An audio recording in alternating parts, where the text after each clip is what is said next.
Hi guys, just a little bit more on Voyager. I'm getting to some of the latter stages now with the painting, trying to do all the different panels and get some idea of sort of a bit like the sort of Aztec shading that you see on the Star Trek ships, to make it look like it's been made out of thousands of little panels rather than, you know, all one great big bit. I'm doing the spine at the moment, so I'm using the same paint as the sort of the main colour, which is the I'm using the Aleo, is it Aleo? Vallejo, I beg your pardon, light gold grey, and then I'm using that and I'm sort of mixing that accordingly to get slightly darker shades of it. And I'm just working my way down the spine using masking tape just to mask off each one, waiting for it to dry enough, and then just moving down the spine, just masking up little bits, that sort of size, and then really just a very light coat. It doesn't need much. And then the beauty of the acrylic paints is you can take the masking tape off, give it a couple of minutes, and then move on very quickly. If you were doing this with enamels, you'd have to wait a long time in between. So all I really need to do now is just wait about 10 minutes, and then I can do these last ones. So I'm sort of doing one there and then masking up and doing one here. I'm sort of moving closer and closer, so all these panels are done. Hopefully you can see the slightly different shades as we move up and down the spine. And that's it really. I think the secret is there's a few areas where I've tried it before where maybe they're a little bit too dark, so these two, they look very different panels, but I think it's more successful when they're a little bit lighter, so I might tame those down a little bit.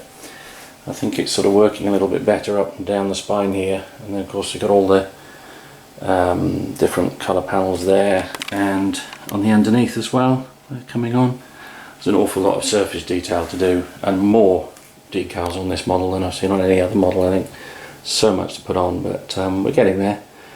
One choice I've got is, at the moment I've left the nacelles so they can move up, but because of all the lighting in there and all the wiring, I'm a little bit concerned that if they're moving around too much, something will break, and that would be a disaster at this stage with all this time gone into it. So my gut reaction is to glue these up and seal them. One of the reasons is because if I leave it as a hinge, there's quite a bad light leak from the impulse engine on here.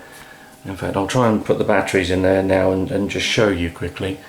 And of course, if I seal them up and glue them, then I can actually do something about that. If I leave them mobile, if I leave them so that you can move them up and down, then that light leak is not really practical to get rid of. So I'll just fire it up and show you what I mean. So I've turned the main light off. Can't do anything about the daylight at the moment, but hopefully you'll see just up in there. Yeah, can you see the red? I don't know if it's focusing. Sort of up here, and that's because this is able to move. If I seal up the hinges, then that will no longer move. It's the overspill from those impulse engines.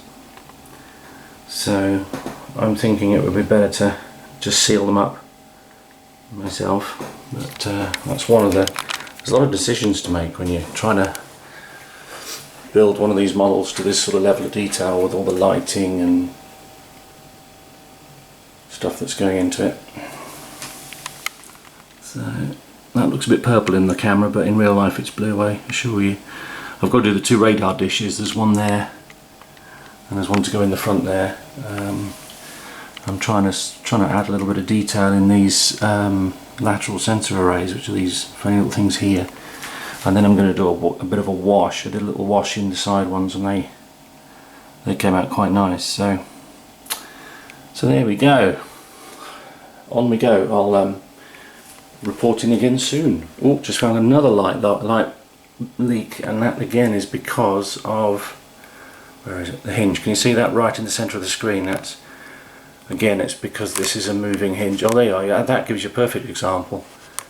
How if you move it, you see more and more light leaking through. So I really think the best thing to do is just to lock them in place. Anyway, come back to you later. Okay, just a quick tip. I've got to spray the these raised sections of the bottom of the nacelles. And as you probably remember, there's navigation lights in them, which is just a little hole with a LED glued behind it. Now obviously I don't want to spray over the LED, although on the red one I might actually, because the red one's a little bit too bright. So if I just very lightly put a little tiny spray over it, it will help to calm it down a little bit. But for now I'm just going to protect them. So I've used liquid mask, which, let me see if I can zoom right in on that.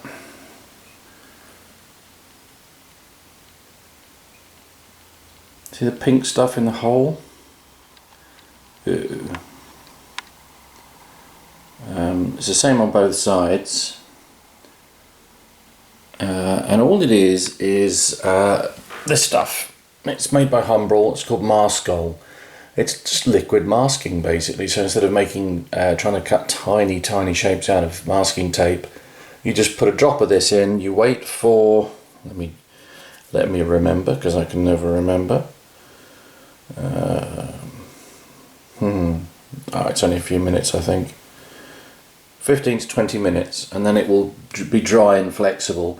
It's a little bit like latex rubber, I suppose. Once it sets, it's just very sort of rubbery. It's like a rubber skin, and then you just literally, once it's dry, so 15-20 minutes from now, or then I can spray over this, and then after the paint's dry, I can just literally just get a little pin or something and just pick it out, and it will.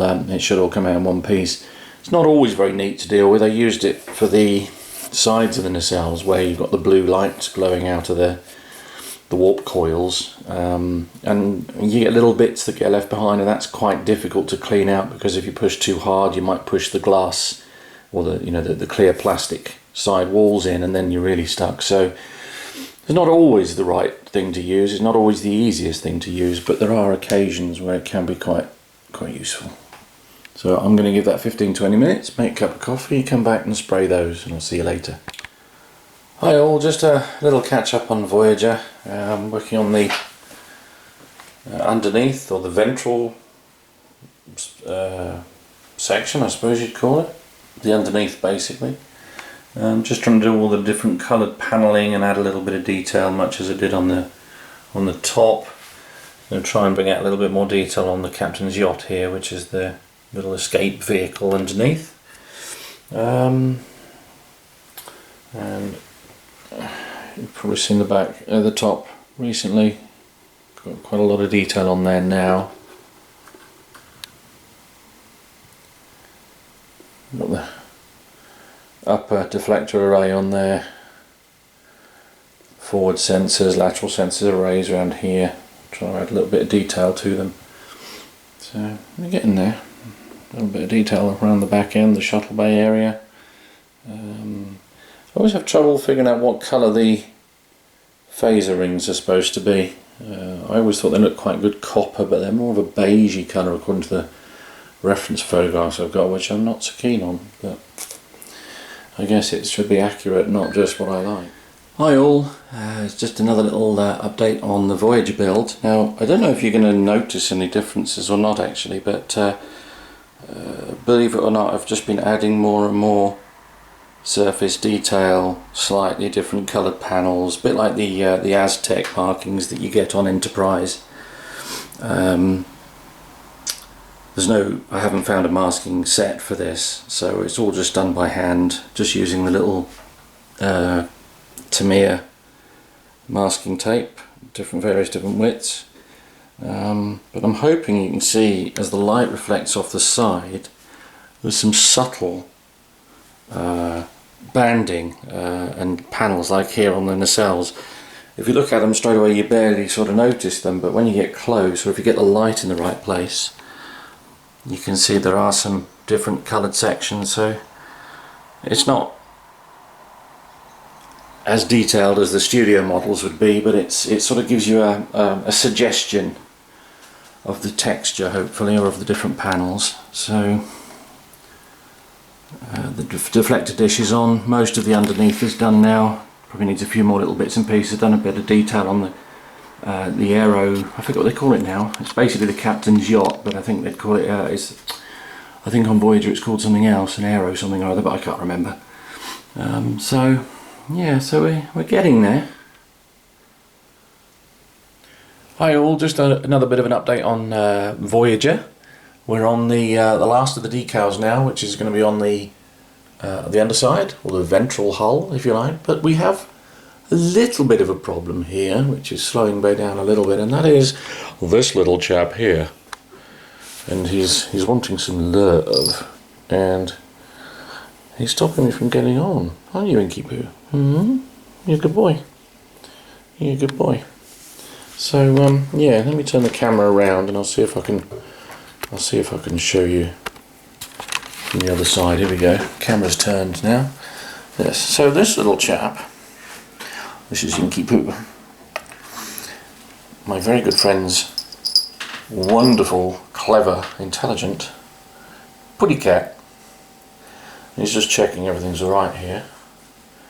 Is it alright, Inky? Eh? No? Oh, he's not so impressed. He's gone. Hi there. Just one of the last few updates we're going to have on Voyager, because it's pretty much finished. This is looking at the basically the decals that have now been done on the lower hull or ventral hull. And today I'm just going to get a coat of flat clear lacquer over it, just to seal in all the paint, seal in all the decals. Some of them are very, very small. If I really zoom in on the little captain's yacht there, the aero, I forget what it's called, aero deck or something, but there's so many tiny little warning marks around the phasers and things. So yeah, I want to seal those in before they curl or dry out or get scratched off or anything. So I'm just going to do, now this is pretty much, I'm using the Tamiya XF86, which is a flat clear lacquer. They're a little bit thick, some of these. You have to put a little bit of thinners in them, but not too much, or I shouldn't take too much. So I've got the stand all ready, which is here. And later on, after I do the lacquering, I'm going to get some heat shrink on the cable, put one of those little tiny connectors on the end so that will pass through the tube, go through to the underside of the stand, and this one's going to be powered by a little 9-volt transformer, little mains adapter, and there we go. So I'll check in a bit later. Hey guys, one of the final stages with Voyager is to get her mounted on the stand, which is built and ready. But what I do, and I'll show you this because it might come in helpful for one of you guys, I've bought some 1.5mm diameter heat shrink or heat tubing. That was from Maplin's. And what I'm doing is I'm feeding the wires down through, so I get this at the other end. And I'm just going to make a connection there for the power supply. But what I'll do is I've threaded this through, and then I've sort of used my fingers to feel where the end of the cable is, and then very carefully cut back the heat shrink, and then you can pull here and make sure that heat shrink actually goes round the corner and up inside the tube, which will protect it from getting torn or ripped.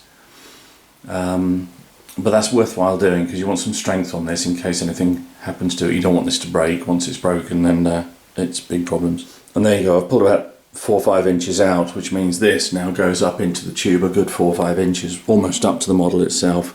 So this corner is protected, which I think is very important. It's then going to go down that tube out the bottom, and I'll show you that next time. My camcorder says the battery's about to die. See you in a bit.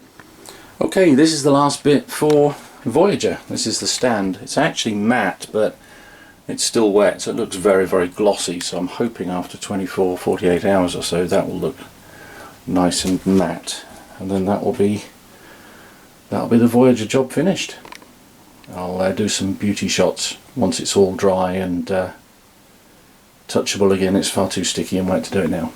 Hi guys, this is the very last piece of the video for the Voyager build. Now it's all finished, ready to go. I was telling you how I was making the stand and how I was going to approach the subject of powering it. Now there's too many lights in here to do from a little 9-volt battery. They just won't cut it basically. So what I do, sometimes I give people the option of having either battery power or mains, but with this one it really needs mains. So basically all I've done is the tube is glued into the base, but there's a stepped hole at the bottom, so the top of the hole is one diameter, and then halfway through here it steps out to a bigger diameter, to a smaller diameter I should say. So there's a ridge inside, so this sits on it. So even if the glue breaks, it still can't physically go all the way through because there's like I say, there's a stepped ledge underneath. So that is basically a piece of plywood, hole drilled through. I've put the heat shrink all the way down now. Hey, moving target, where is it? There it is. All the way down to that.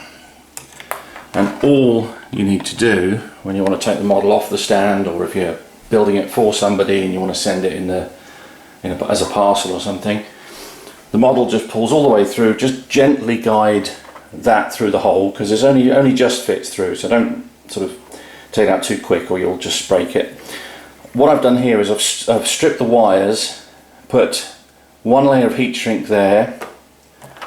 There's another layer of heat shrink on each pin as I solder them, so they can't possibly short. And then there's yet another layer of heat shrink over the whole lot, keeping it all tightly bound together. And I've done exactly the same on the transformer end. This is a Maplin's transformer, so it's not some dodgy one. It's pretty good, or it's okay I should say. About 20 quid these cost. You can get ones with varying voltage, but I like to give clients, if I build a model for them, the fixed voltage, so they can't accidentally give it too much. It's a bit safer that way. Same thing here, separate the wires, find out which is plus and minus. On this one the white stripe indicates the positive. Solder on the reverse part of the pin, and then that again, each wire has its own insulation and then another insulation over the top, so there's 1, 2, 3 on this side, and literally those pins, each one is the opposite of the other. And hopefully you can see what I'm doing, and it's just literally the opposite sides go in like so. It's a nice tight fit, doesn't fall off, and then just plug it into the mains and away you go. And that's all you need to do. It's not the most advanced stand, it's not the most pretty stand, but it's functional, safe. The client I build models for can always upgrade it or change it later. That's the idea of having the removable power supply. And that's it. And I just give it some little felt feet underneath, and job's done. More on Voyager. This is just some beauty shots I'm setting up for, and this is basically how I'm doing it. You can see on the camera there, if I can get the light right, there we go. So that's that shot. Looks better than that when you're not viewing one camera into another, but that's basically how I'm doing it. Still camera on a tripod with a remote switch, and we're just doing different shots from different angles. And if I can get it all within the black cloth, of course, then you kind of get the idea a bit better. Ideally I'd have a great big room that was entirely blacked out and I could do some wonderful shots, but that's not so easy in your kitchen. So I thought I'd just give you a quick look at Voyager while she's all lit up and set up with a black background. Pretty pleased with the way it came out.